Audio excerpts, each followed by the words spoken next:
we're in trouble again. Grab young fella, extra, read all about it. Extra, read all about it.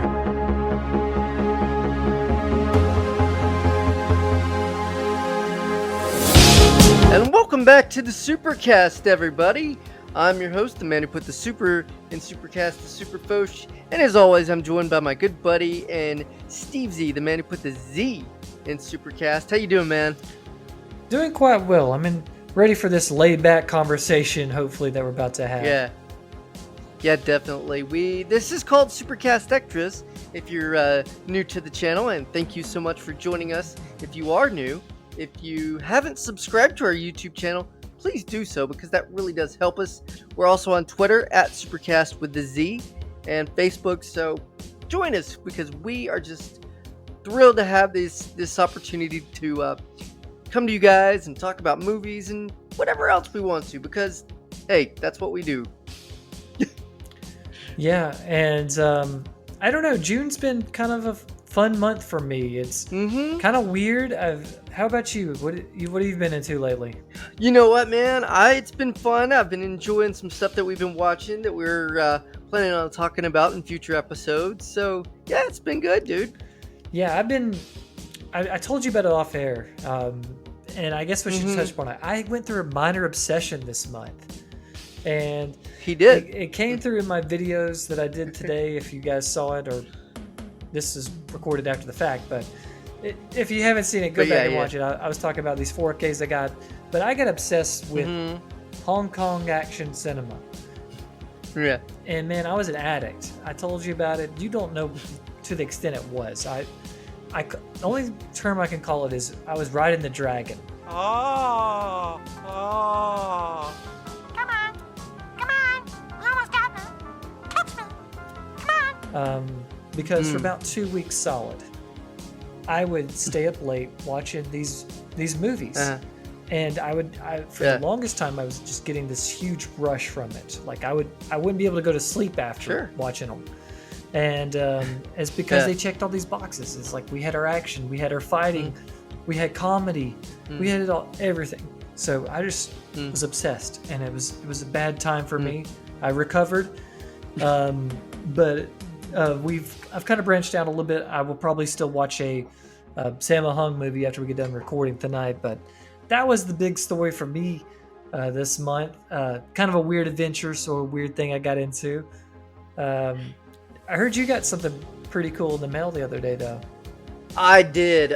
So as far back as I can remember, I've been watching these old 1940s Superman cartoons by the Fleischers. I'm sure you guys have seen it.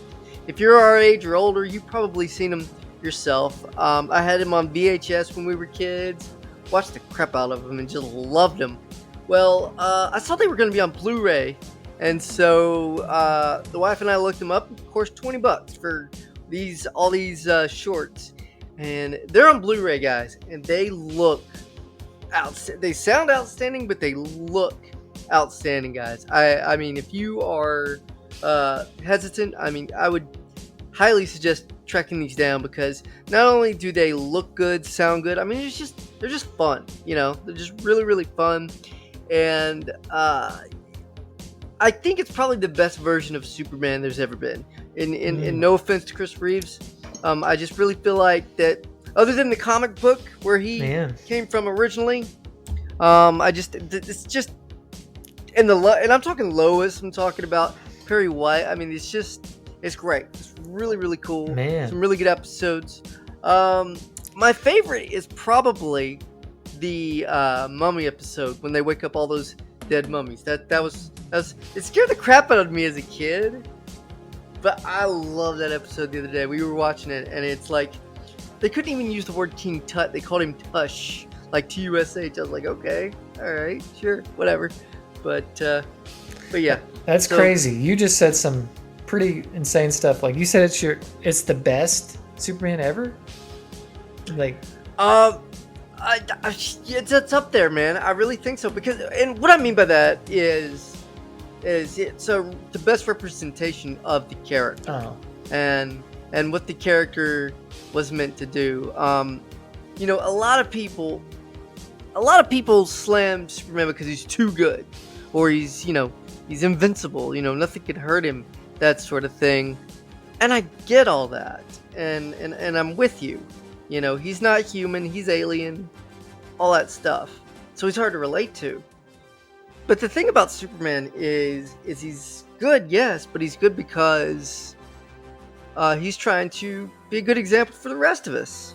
And, you know, we could be better. We all are kind of rude to each other, you know, but I don't know. I think that we need that kind of positivity in the world, especially these days with everybody, seems like getting at everybody else's throat. So it's just fun. And especially, like I said, I grew up on these cartoons and watched them as a kid. And it's so funny. My wife and I were talking about it. It's so funny to watch them now as an adult and see them almost completely different than when I was a kid, you know? Yeah. There's the meanings and everything. It's really incredible. But like I said, these shorts are, 70, 80 years old now, almost. And they just look fantastic. They did a really good restoration. I mean, you can see the faces clearly. It's just incredible. So, yeah, that's what I heard. I heard the restoration's awesome. I mean, I only watched them on the old VHSs. So you can imagine it would blow my mind just seeing them on a DVD probably. But I do remember those, and I hear you. They had the formula down in it. They had Lois is gonna every episode. Lois is gonna do something. She's gonna get in trouble. She's gonna get herself in trouble, and then here comes Soups. Yeah, he shows up. So we're gonna have the classic line. This looks like a job for Superman, and it's pretty cool. I agree with you on that. I'll have to check those out eventually. It's been it's been a good month for Superman media. And even that line right there, I think, is cool because Bud Collyer, who was the voice of Soups and Clark, came up with the idea that Clark would be in his upper register and Superman would be down here. And, just that little inflection or a little change in his voice. But it works so well. So, I mean, it's the go check them out if you guys haven't. Yeah. Yeah, Batman too. So.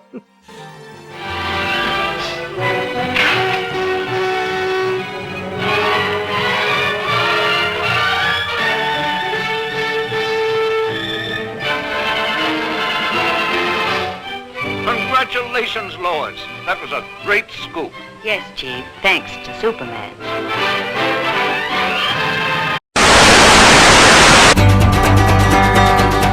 Yes, I watched a really cool movie this past week. I went and watched Asteroid City, the new Wes Anderson film, and it was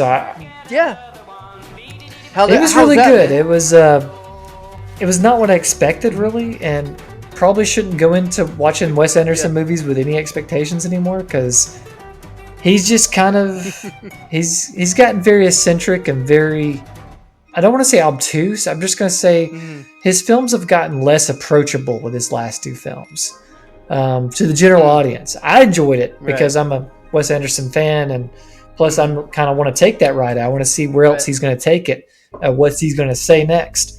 So I enjoyed it. I'm definitely gonna have to watch it again because it's very complicated. But I go and say it's a very good film. Can't wait to watch it again. And what's the name of it again? Asteroid City. Asteroid City. I can hear the country music in my head. Yeah, it's got a good country western vibe to it. Yeah, and I know we've talked about doing some of Wes Anderson's films. Now we've done, I think, one or two of them already on this channel. Is that right? Yeah, we did Bottle Rocket a while back, and we also did a French Dispatch when that first came out. But that was really good. I really enjoyed that film. Yeah, and this one is in the same vein as that one. I think that one was more of like an experimentation in styles, and it was like a bunch of different short stories thrown together.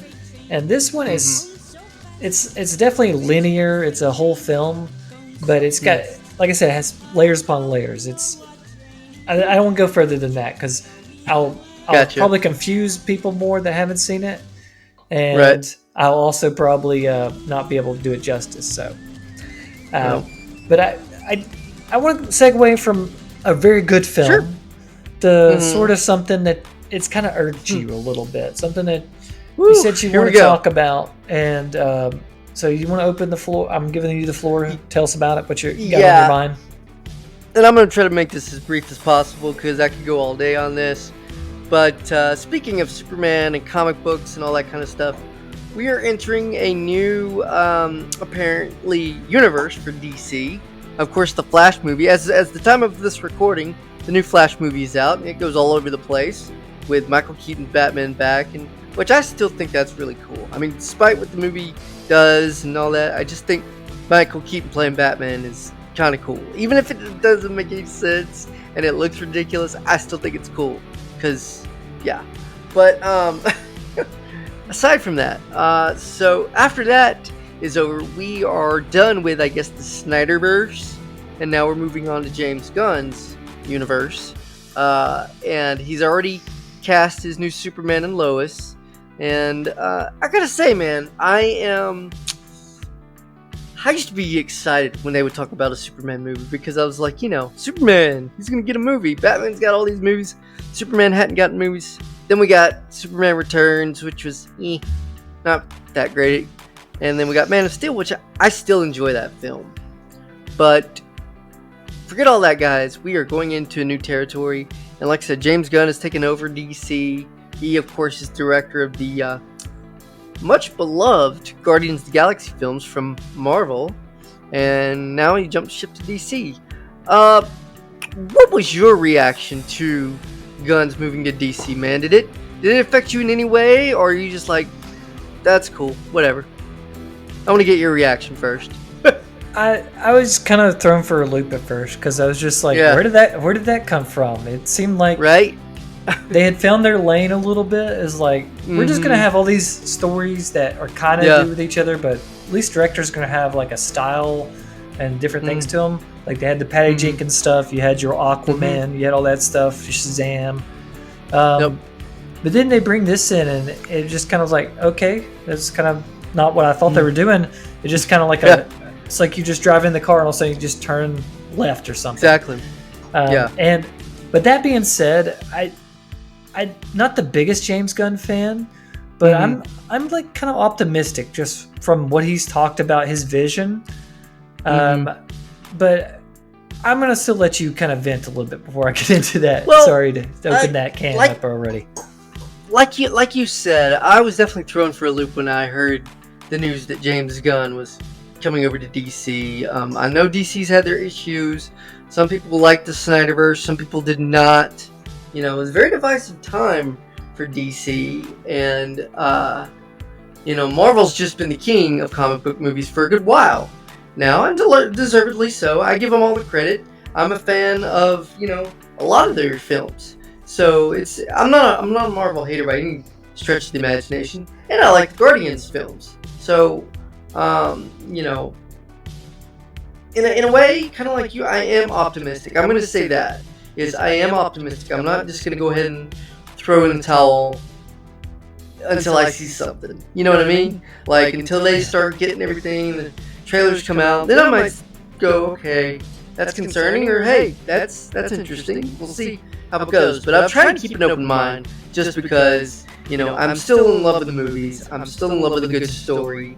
And if you can give me that and entertain me for 2+ hours, hey, that's all we need, right? So I'm keeping an open mind, but who knows? Yeah, that's kind of the lesson I've had to learn a while back. Is you just have to temper your expectations, because I mean, you can see a trailer, you can see something, you get so pumped for a movie for years out, and then you go and watch it in the theater, and you're like, yeah, this is not as good as it should have been.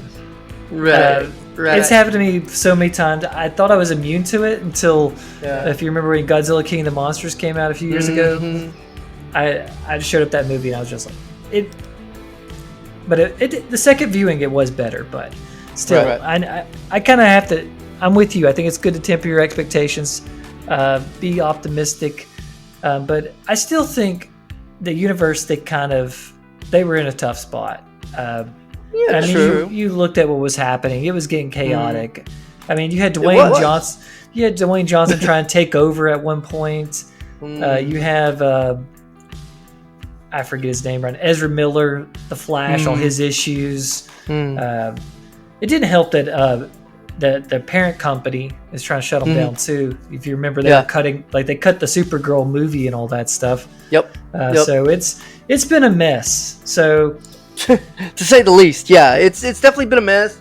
And I do think they did Henry Cavill wrong because they brought him back to do that little cameo in Black Adam. Like, oh my gosh, we're gonna see Superman and Black Adam go at it, which would probably be an interesting film to watch. But we're not gonna get that, folks. That was just the they pulled the rug out of all of that, and that kind of ticked me off a little bit. I'm not gonna lie. That kind of was like, okay, you're gonna promise all this stuff, and then because that's what Dwayne Johnson wanted to do. You wanted Superman and Black Adam because just the visual of that would have been amazing, but apparently Warner Brothers or DC did not want to do that, and here we are. So I mean, although the two have probably fought before, it's kind of, I see from the other point of view, he probably should have fought Shazam first before he fought Superman. Yeah. It's just, I think The Rock didn't know who Shazam was, so he's like, no, we're fighting Superman. And also so happens that he and Henry Cavill have the same agent, so I think that had something to do with it too. Probably. It was not good for the fans, and that's kind of what it irks me about it is they think the fans are a monolith. They're just going to go watch whatever. Yeah. But if you jerk them around enough, they're not going to show up, and that's what happened with The Flash. I think is if people realize what's the point, what are the stakes? We're just about to reset the universe anyway. How is this connected? They're not as invested. So that's not good for their box office. I think they kind of sabotage themselves there a little bit. Also, it doesn't help that I guess the movie's probably going to be streaming in about 2 months. But it is what it is. Like I said, it's worth being still positive and optimistic because you never know. Maybe this is going to be the best for DC because, in my opinion, I feel like Marvel's heyday is done. I feel like they're on a little bit of a decline, So, and I, like I said, I'm wearing a Spider-Man shirt right now, so I am a huge fan of Spider-Man and a lot of the Marvel characters, and I've enjoyed a lot of their films, but I think what happened was DC did not bank on Marvel getting all the success that they did, and when they did, they kind of panicked, and they tried one thing, it didn't work. They tried the Snyderverse, didn't work, and like I said, here we are. So in a way, it's just kind of like, okay, we'll just see what happens, I guess. Yeah, and it's I don't know, it's frustrating. I don't want to get into the whole can of worms because now that you brought up Marvel, I'm like, yeah, that's a totally different issue. That's oversaturation. We've talked about that before, just how these companies, the way they approach like making movies now, it's not about the story, it's not about actually trying to create a good movie, it's about how does this fit into the universe, how can we make more money, how can we build upon this. And I think that's going to hurt. I think that's hurting them right now. I think that's what's hurting Disney. Granted, I'm not going to sound the alarm and say this is the end of theaters, this is the end of movies, right? Because there's still a lot of movies that are doing quite well. I mean, that Mario movie made $1 billion. Who would have thought that? We got some major movies coming out in July, and I guess that's where we should probably go now, because I'm not. If you would have talked to me about a month or two ago, I would have said I'm pretty depressed about the current state of film. But I'm actually excited about a couple of movies that are coming out in July. All right, man, talk about it. Let us know. Well, the first one, I hope that every action fan out there has this on their radar, and that is the latest Mission Impossible. Oh yeah, of course. Oh my gosh, I saw that. Woo. I'll let you go first. No, I love this series. I mean, we're like what, 8-9 movies into this now? I don't even know. I think this is the 7th. Oh yeah, 7. That's right. And aside from a couple, they've actually all been pretty daggum entertaining. And speaking of Henry Cavill, he was in the last one or the one before that? I can't remember which. And I thought he was pretty awesome in that film. But we've been a fan of the Mission Impossible series from the beginning, and you got to give a lot of credit to Tom Cruise. I mean, he's crazy as a coon sometimes, but he's made some good Mission Impossible films. And like I said, year in, year out, they've been pretty tight. And this one is no different. I think, there's a lot of spectacle to these movies, but I think, as you can reiterate, there's a lot of good story in these films as well. And so that's what I'm looking forward to more than anything. What about you, man?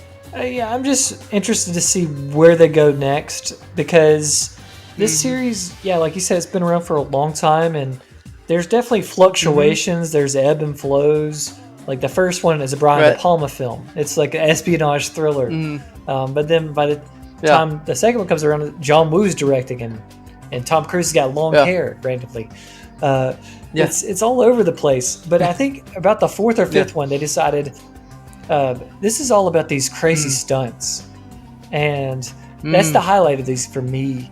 Is in Tom Cruise's later days, he's basically made himself into another Jackie Chan. He's like, this is my project. I'm going to do some crazy stunts. I'm going to act. I'm going to do all this stuff. And I think the guy, I mean, obviously he prepares a lot, but he's also got a little bit of a death sentence. I mean, he's a little crazy. I mean, you saw in the trailer probably. He rides a motorcycle off a cliff and does like the 007 Spy Love Me sort of thing. Yeah. Which to me, I'm like, don't put that in a trailer. Let's save that for the film. But I'm really excited about it. I think it's gonna be cool. I guess. Do we want to be controversial here, though? Go for it, man. Hey, let's stir some controversy. Okay, so I love Tom Cruise. He's a national treasure. Yeah, of course. But I feel like he's gotten a little lazy. Lazy? Yeah, with his acting. I think he doesn't challenge himself like he used to. He used to...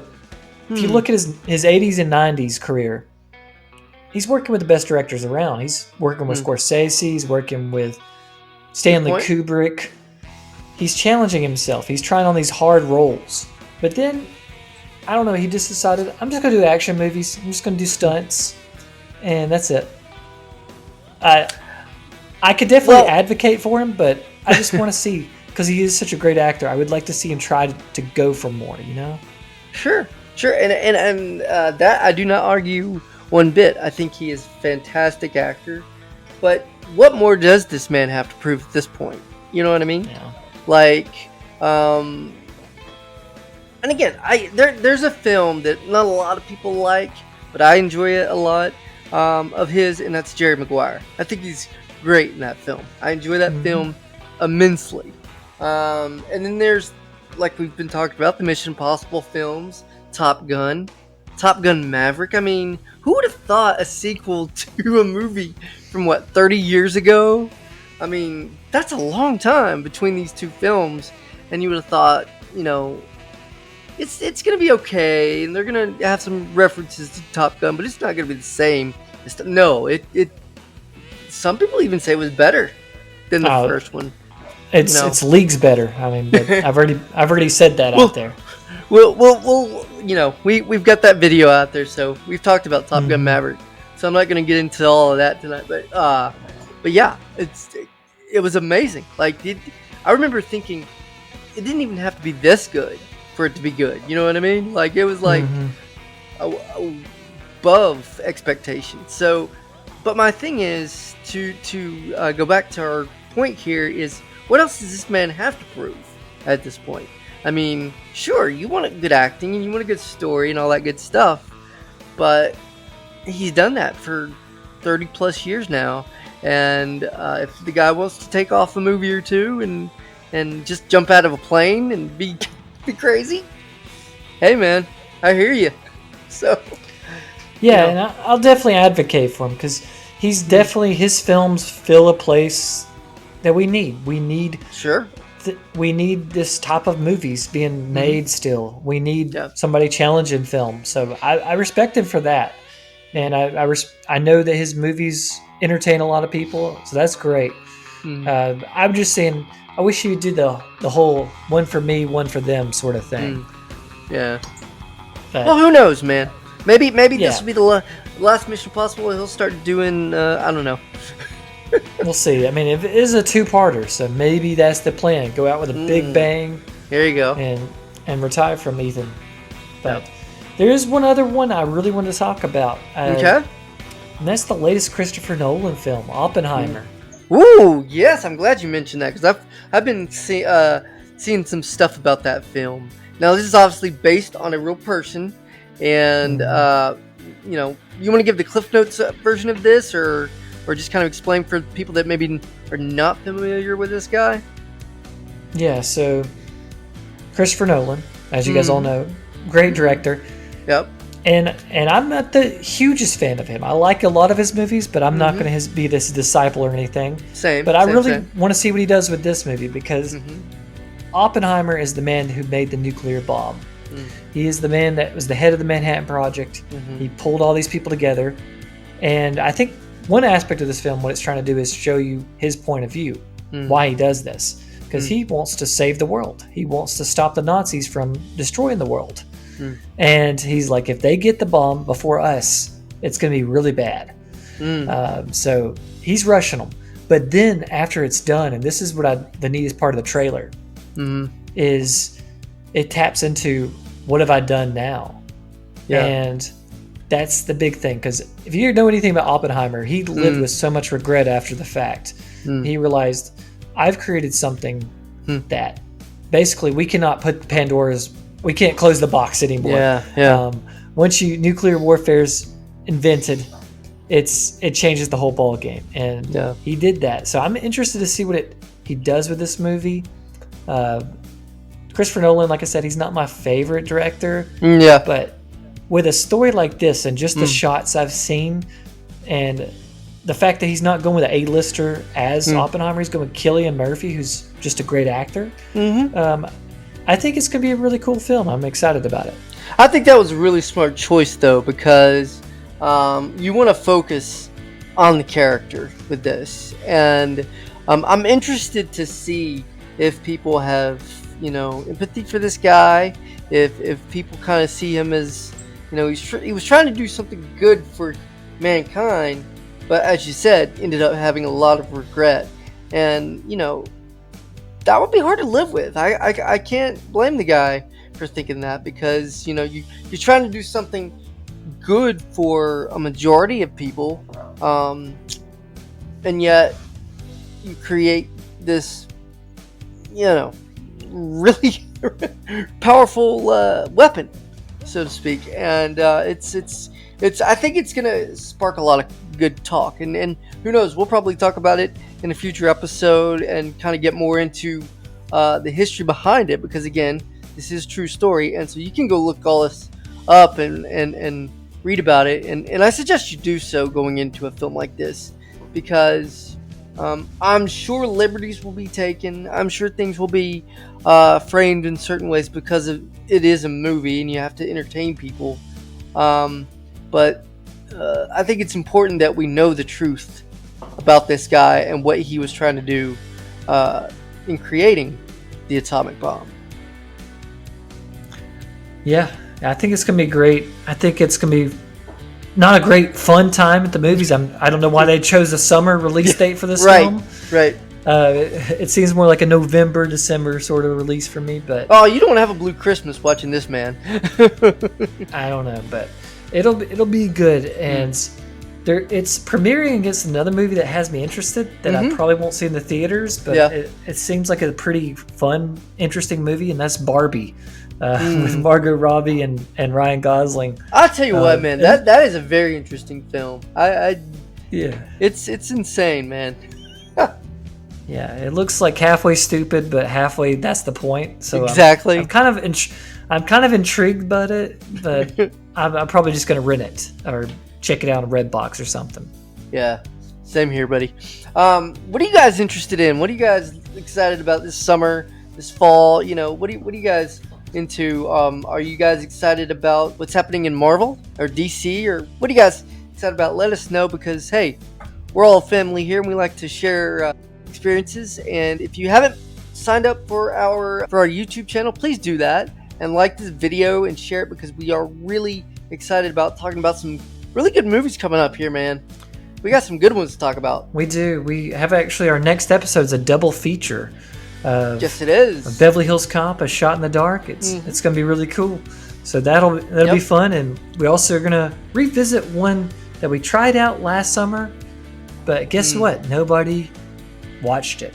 Nobody listened to it. So we're going to record it again and see. Yeah. So we'll reveal that later. So July is going to be a really cool month for us.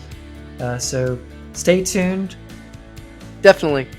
And thank you guys again for joining us. Let us know what you guys are excited about. Tell all your friends to join us, because we're all one big happy family here at the SuperCaZt. So for Stevesy, I am the SuperFosh. We'll see you guys next time on the SuperCaZt.